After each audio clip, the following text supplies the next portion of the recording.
25 मार्च के 8 बजे रात को जो आरा जंक्शन पे जिस तरह की घटना घटी है,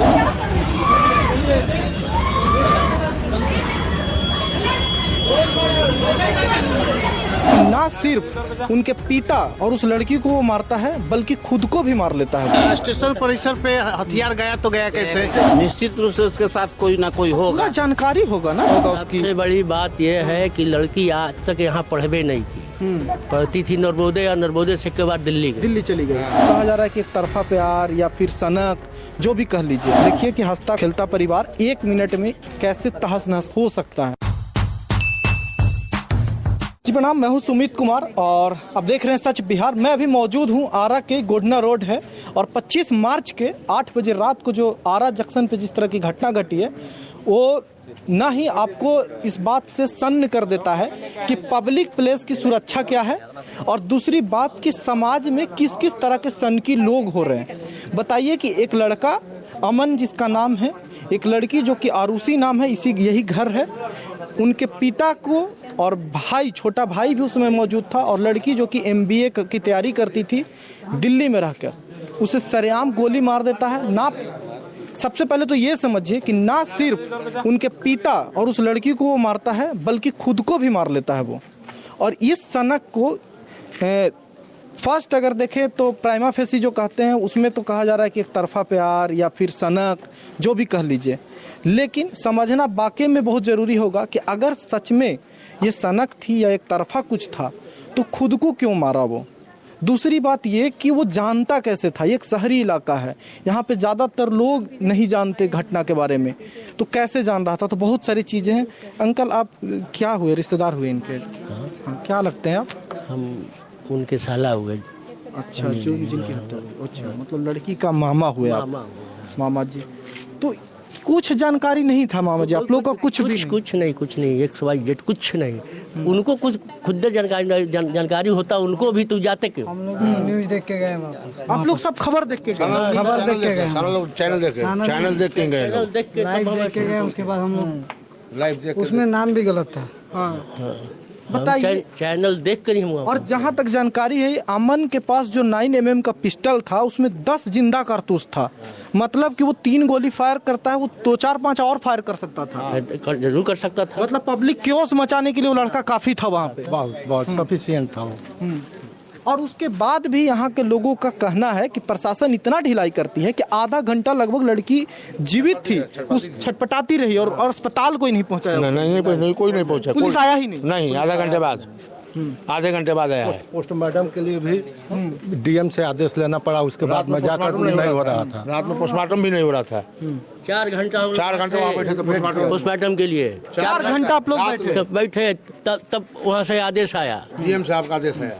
और जबकि यहाँ से ये लोग पहले ही भेजा, हम लोग बैठे थे यहीं पे। इमरजेंसी में डॉक्टर बोले कि जब तक आदेश नहीं आएगा DM साहब का हम पोस्टमार्टम नहीं करेंगे। डॉक्टर कर दिया कि जब तक आदेश नहीं। हाँ, जब तक DM साहब का आदेश नहीं आएगा तब तक हम लोग पोस्टमार्टम नहीं करेंगे। देख रहे हैं नीतीश जी, ये है आपकी पुलिस का पुलिसिया रवैया, पब्लिक ऑर्डर। स्टेशन नहीं था, पोस्टमार्टम रूम के अंदर स्टेशन नहीं था जिसमें बॉडी ले जाता। सदर अस्पताल का ये हाल है। ये हाल है। चादर पर ले गए थे हम लोग, चादर पर। अच्छा, लड़का की तरफ से कोई आया था फैमिली वहाँ पे ले जाने? नहीं, कोई नहीं। मतलब कौन लड़का था, मतलब जिसका कोई फैमिली भी लेने नहीं आया, ऐसा क्या था? मतलब कुछ जानकारी आप लोग को नहीं? ये सब की कोई जानकारी नहीं। ये हम लोग सारे चैनल देख के हम लोग पहुंचे थे। अच्छा, हाँ। मतलब कुछ भी तो पता चले कि क्या था आखिर में। देखिए, मेन सवाल है, मामा जी आप हैं, मेन सवाल ये बनता है कि सच में अगर लड़का एक तरफा कुछ मतलब आशिकी में या फिर देख रहा होगा, कहीं से नजर होगा उसकी। सबसे बड़ी बात यह है कि लड़की आज तक यहाँ पढ़वे नहीं की, पढ़ती थी नर्मोदय और नर्मोदय से के बाद दिल्ली चली गई। यहाँ रहवे नहीं। तो वही सवाल है कि लड़का जाना कैसे, सबसे पहली बात। दूसरी बात कि उसके पास डेट टाइम कैसे था ट्रेन से जाने का। तीसरी बात ये कि हाँ, यही जांच का विषय है, इसी को जांच करे। सर में लेकर घुस गया हथियार, कैसे हथियार घुस गया। तीसरा बात ये है कि अगर इतना कुछ था तो वो खुद को भी मारा है, तो खुद को ज्यादातर सनकी लोग या मर्डर करने की नियत चाहते हैं लोग, खुद को मार के और चले भाग जाते हैं, लेकिन खुद को भी मारने वजह हो सकता है कि वहाँ से वो निकल नहीं सकता था। अच्छा, इस कारण से वो अपना खुद का भी दोनों वजह। स्टेशन परिसर पे हथियार गया तो गया कैसे? ये पूरी प्रशासन जीआरपी फेलियर है वहाँ पे। बिहार सरकार की जो मेन लाइन का मेन ये आ रहा है, पटना से आता हुआ है, वहाँ पे आपका एक भी सीसीटीवी कैमरा नहीं है पूरे प्लेटफॉर्म पे। कहीं भी कैमरा आप जगह प्रशासन से पूछिए कैमरा है, नहीं है। वहाँ हथियार गया तो गया कैसे? प्रशासन बहुत कुछ छिपा रही है, प्रशासन की लापरवाही है ये। यहाँ के लोग तो ये भी कह रहे हैं कि आधा घंटा तक अगर जीवित थे तो आधा घंटा के अंदर तो मेडिकल सुविधा मिल जानी चाहिए थी ना, क्या पता कि कुछ होता ही नहीं, शायद एक आध तो बच पाते हैं। तो बहुत सारी बातें हैं, ऐसी चीजें जब घटनाएं घटती है तो समाज की बहुत सारे कला खुलते हैं, प्रशासन का बहुत सारा पोल खुल जाता है, ना अस्पताल बढ़िया ना व्यवस्था बढ़िया। बताइए कि 50 मीटर कह रहे हैं कि वहाँ से जीआरपी थाना है, तो क्यों नहीं पहुंचा वो भाई? वो क्या कर रहे थे, ऐसा क्या कर रहे थे वो कि नहीं पहुंचे?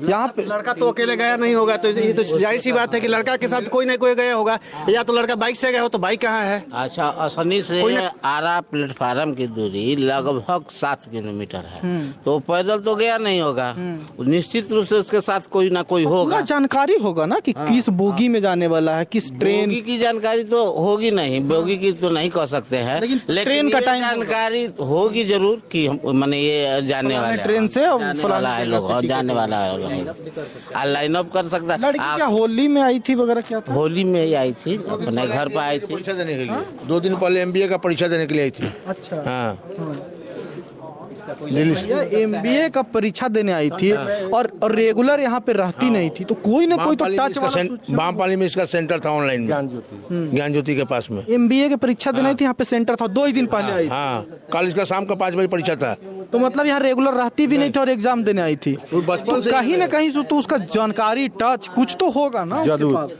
हाँ, बिना जानकारी का, बिना इसका रेकी का तो इसका घटना होगी। हाँ, इसका जांच का विषय है। फिलहाल पूरे फैमिली का हालत ये है, ये नया घर बनाए थे अभी बगल में, यहाँ से कुछ दूरी पे बहुत सुंदर सा घर है, वहाँ पे भी अभी गए थे।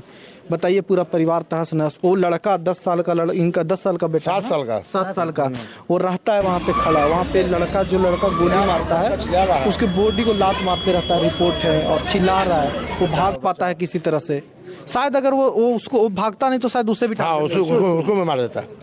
हाँ, उसके पास 10 गोली था। आप लोग अभी तक लड़का के घर वालों का कुछ भी पता नहीं, कोई पता नहीं। तो बहुत सारी बातें हैं, बहुत सारी जांच का विषय है। फिलहाल तो लड़के पक्ष की भी हम कहानियां समझने की कोशिश करेंगे कि उनके माता पिता क्या बताया, वो क्या किया, क्या करता था। लोग थोड़ा बताए कि वो किस सनक में था भाई, क्या उसके दिमाग में चल रहा था, सब कुछ है ना। बात ये कि हमें लगा कि इस मोहल्ले में लड़की रहती है, लड़की रहती भी नहीं थी यहाँ, तो आखिर जानकारी कैसे हुई उसको? एमबीए की परीक्षा देने आई 2 दिन पहले, तो कितना सटीक जानकारी था उसके पास? कोई क्या कुछ तो था ना, या फिर पहले से इनकी जान पहचान थी जो समाज गांव नहीं जानता। बहुत सारी बातें हैं, ये जांच का विषय है। फिलहाल ये परिवार है, देखिए किस तरह से यहाँ पे कुछ चल रहा है, देख लीजिए यहाँ पे अब दाह संस्कार की तैयारियाँ की जा रही है। थोड़ा सा दिखाइए इधर प्रिंस, फोन से।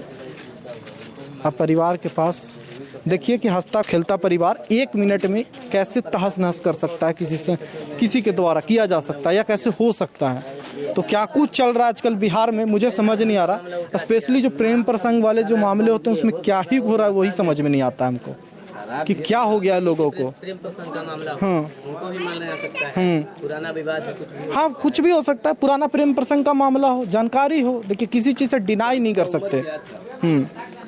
तो बहुत सारी बातें हैं, लेकिन इन सबों के बीच में ये समझना में बहुत ज़रूरी है कि हमारा समाज किस ओर जा रहा है। आए दिन इस तरह की घटती घटनाएं, मानसिक लेवल लोगों की क्या हो गई है समझ नहीं आता। घर परिवार बात नहीं कर रहे हैं लोगों से, क्या हो रहा है ये बहुत समझना जरूरी है। बाकी आप जानकारी जरूर दीजिएगा, कमेंट करके बताइए कि इस घटना के बारे में आप कैसे देखते हैं, और क्या ट्रेनों की सुविधा बढ़ाई जाए। क्या जिस तरह से मेट्रोज में लगेज चेक होता है, उसी तरह पब्लिक जो जितना भी प्लेस है उसकी सुरक्षा कितनी बढ़ाई जानी चाहिए। क्योंकि एक बंदा 10 जिंदा कारतूस लेके, एक बंदूक लेके घुस जाए और सरेआम स्टेशन पे ये घटना कर दे, तो ये बहुत खौफनाक है, ये समझने की ज़रूरत है।